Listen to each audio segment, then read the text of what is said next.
Coming to you from the city with an 843-acre park that is entirely man-made, it's Ventriloquism Weekly.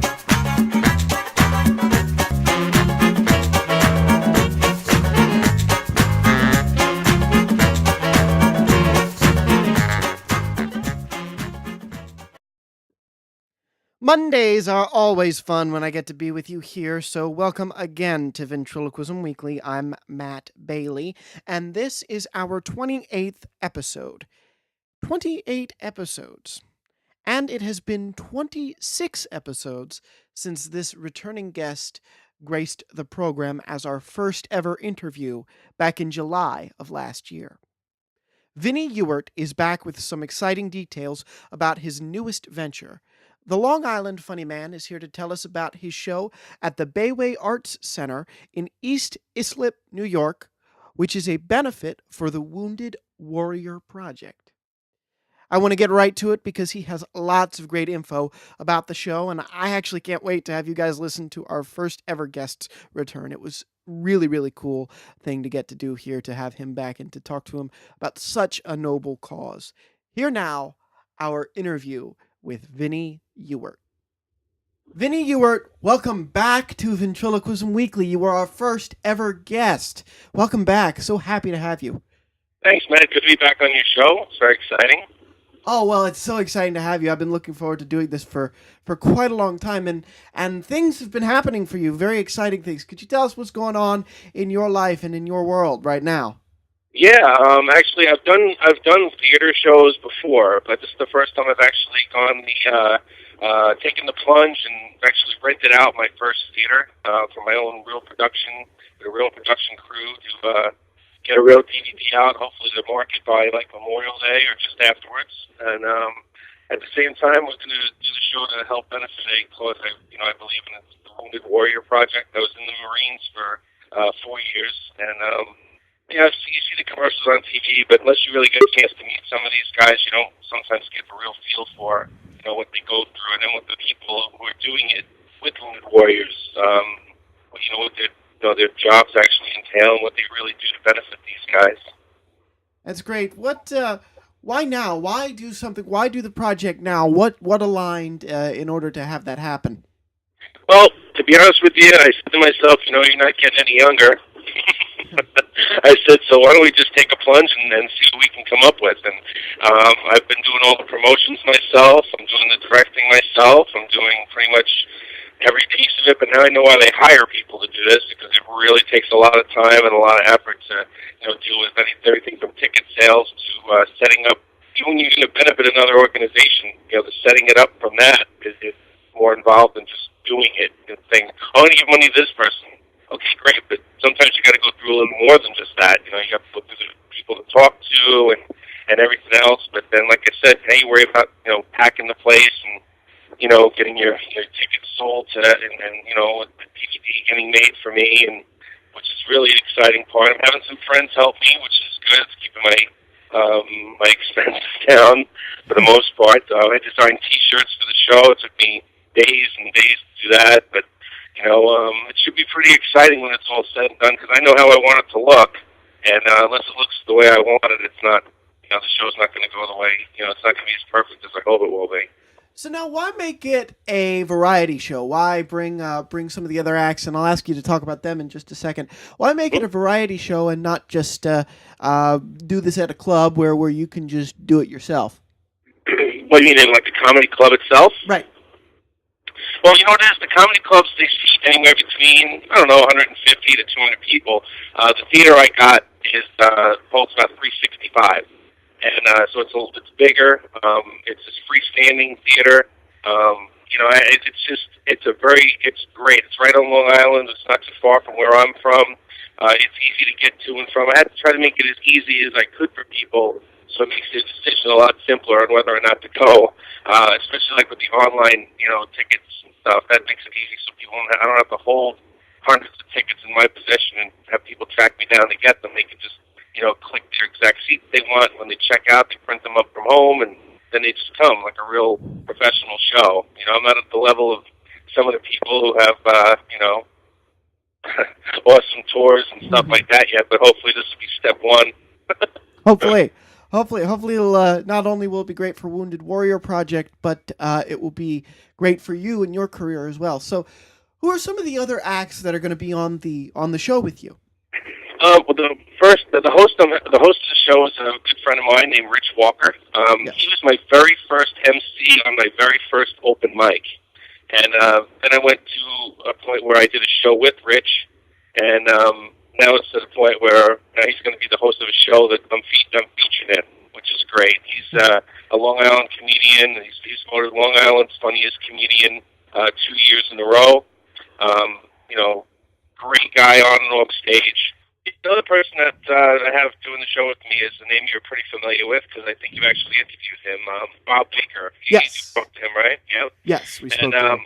I've become friends with Bob over the past few years from going to Vent Haven and stuff. He lives on Long Island as well, and he's very funny. He's just coming off that America's Got Talent, performance that he did, which I thought he rocked on. Yes, he did. But yes, he's going to be on right before I am, and it's going to be a pretty good. It's going to be a great show. I'm very comfortable with both people that are in it for my very first production that I'm doing myself.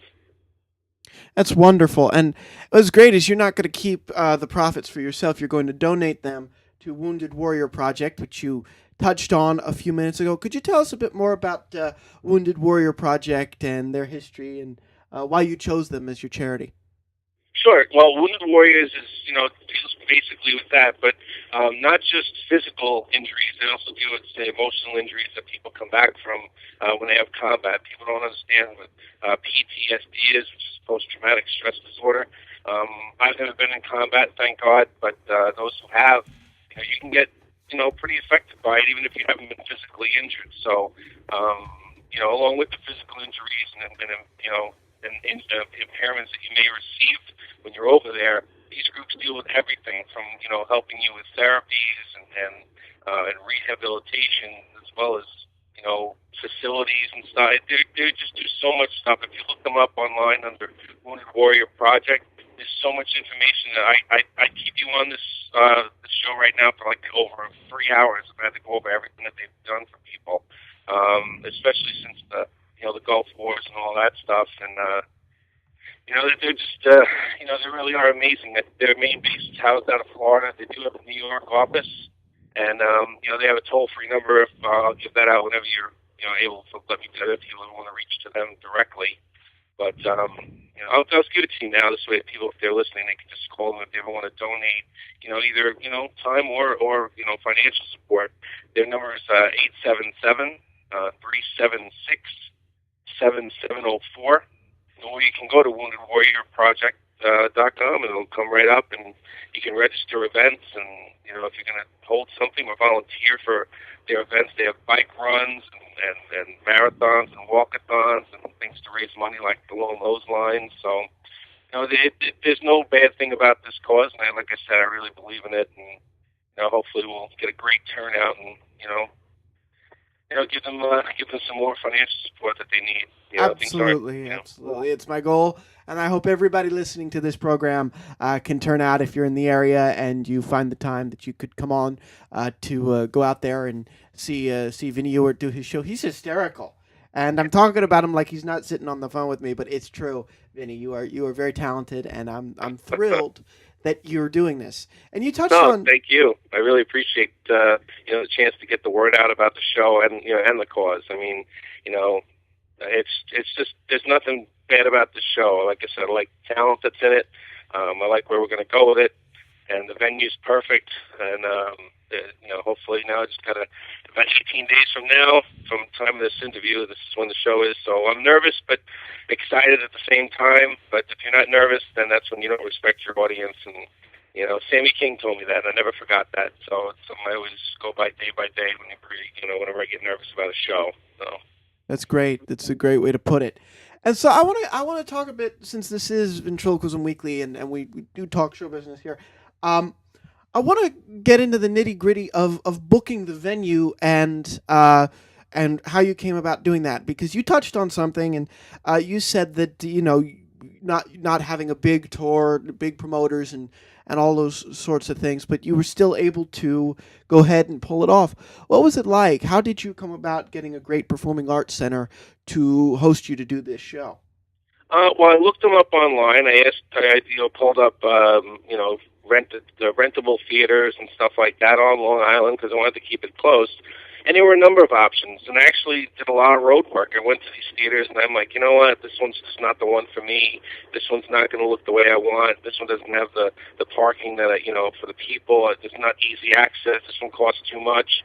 Am I going to really be able to give any money after all is said and done to Wounded Warriors, or am I dumping it all into the performance, and they're the only ones who are going to make out or not? So I saw this place was very reasonable, and the guy was great. The guy that I dealt with, his name is Bob. He extremely personable, very accommodating, no pressure. Made me very comfortable in that particular place. Showed me around the backstage part, and went over the rules and the time restraints that I have, like when I can finally show up before the show, and so like I said, I went with that one, signed a contract, and I was sitting like, okay, so I did that. Now Signed a you're contract. committed. I'm sorry? Now you're committed. Now we're going to. Yeah, now I'm committed. So I'm like, you know what? Now I'm going to go all out. I'm going to do the promotions. I'm going to do the online ticket sales. I'm going to do the shirts. And it's not just the tickets that Wounded Warriors, receives benefits from. If anything sold that night with T-shirts, they get a part of that. They get the entire raffle money from the night. And so like I said, I'm hoping that they really do well. We get a lot of participation. Both in attendance as well as for the raffles and the purchasing and stuff. But we'll see. Hopefully it'll work out. Had a lot of help. Friends are important when you don't have resources to just finance everything yourself. Yes, So I'm. Yeah, friends are great, especially friends in the business that yeah, when you get yeah. to have them come and help. I've gotten a lot of advice from other ventriloquists that I respect that I see every year at Benthaven, and then they have to listen to me getting all excited about how the show is going, and I know some of them probably don't want me to keep calling them and telling them, oh yeah, I got this much in of attendance now, and they're like, they're probably like rolling their eyes, like, okay, Vin, we understand. Well, let's say, like you said, about 13 days or so out. Yeah. How are the sales looking? It's not bad. I'm almost at the halfway point, and I've noticed that as it gets closer to the show, your last minute people go, maybe I'll go, and so hopefully they keep doing that. I'll have some tickets available at the door, not a whole lot, because hopefully most of them will go online. But it's going to be great. What's great is when you look online and you can see people who have bought tickets that you don't know who they are. So I'm like, wow, so these aren't just friends of mine. They might be friends of someone else or whatever, or buying tickets. Now people I don't know are coming, which is great. We'll see how that all goes. And, That it'll be really here goes to before I know the it. really goes to the power of social media, though, doesn't it? Just get that word Oh, out there. yeah. I tell you what, Facebook and stuff, they sure do, make it easy with being able to schedule the events and send private messages to people who might be on the fence about coming to a performance that you're doing. And it's just what a great venue to start sending stuff out to people. Really. Incredible. It's great. I'm excited. I'm hoping, you and I have been talking back and forth, and I hate to bug you because I do know how busy you are. But we've been talking about trying to figure out what the best mode of public transportation is out there. So we're trying to figure that out. But for anyone coming from the New York City or the upstate, kind of the tri-state area, how would you say? What would you say is the best way? Just drive, or do you recommend the Long Island Railroad? If you have a car, the best way is to drive. There's parking. Parking's free at the location, which is fantastic. There is a train. I don't know. You had mentioned how close it actually drops you off at, but because I forgot the actual stop for the Long Island Railroad. But Mm-hmm. they have trains that come and go, periodically throughout the day. But yeah, public transportation is always a nice, easy way to go. But if you have your own car, it'll make it a lot simpler and everything else. And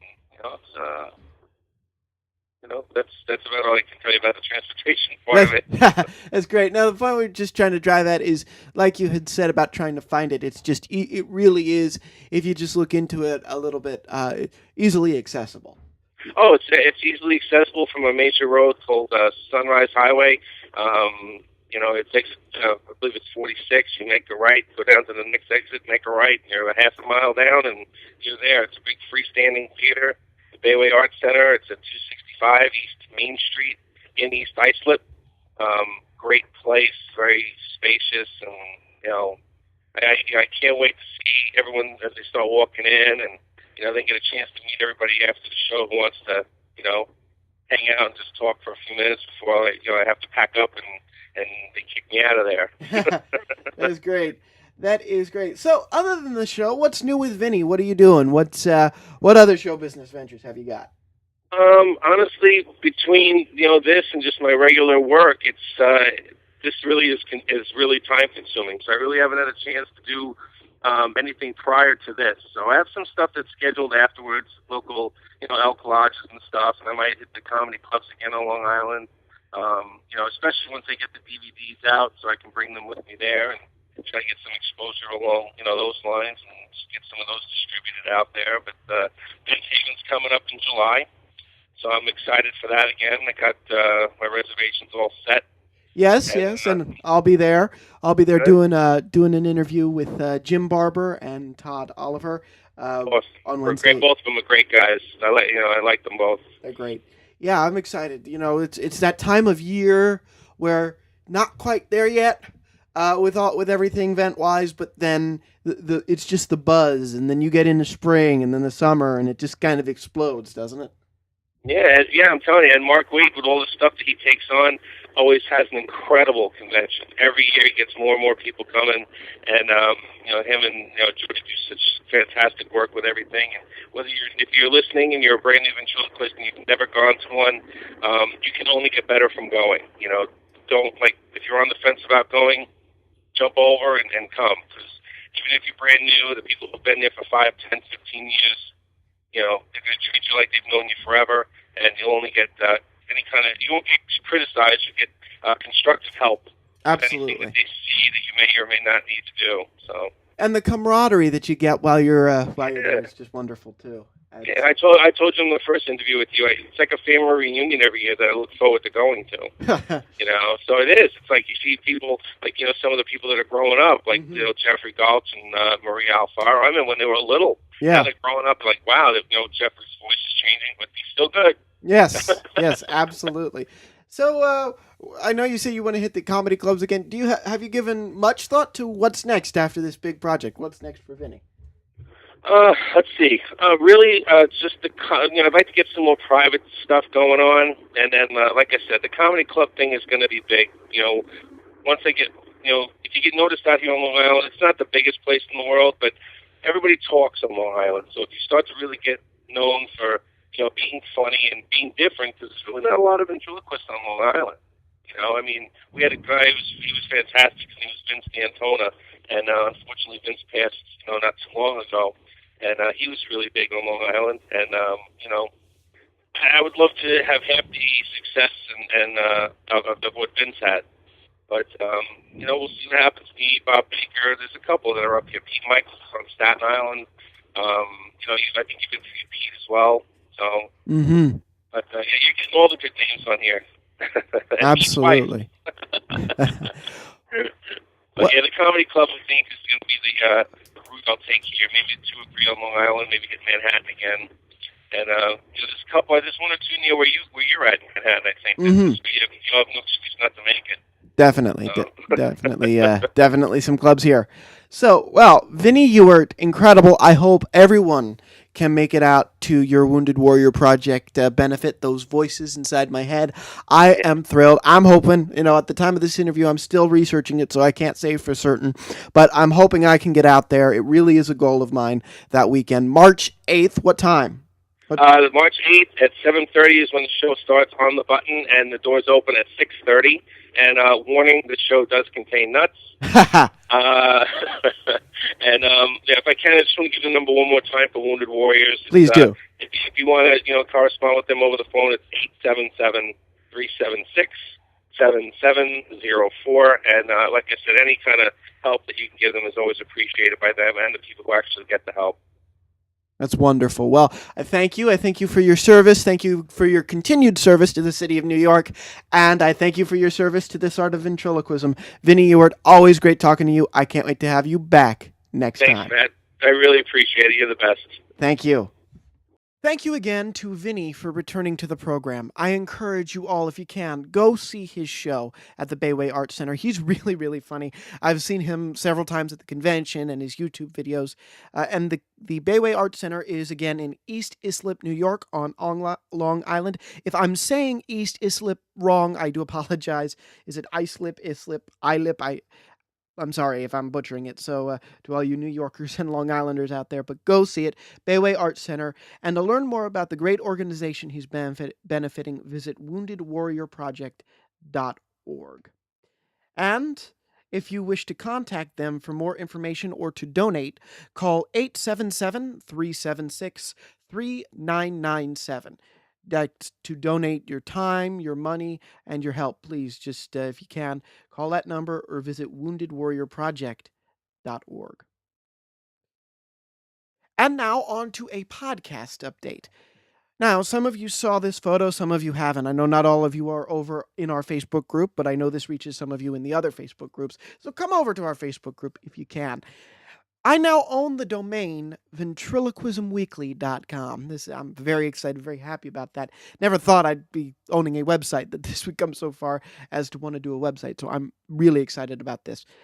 Now, I am not a site builder by any means. So if you visit the domain website, you will be redirected to podcasts.com, not Podomatic, podcasts.com. This is a brand new site for podcast hosting that I am currently working with. When I signed up, you actually had to apply for an invitation.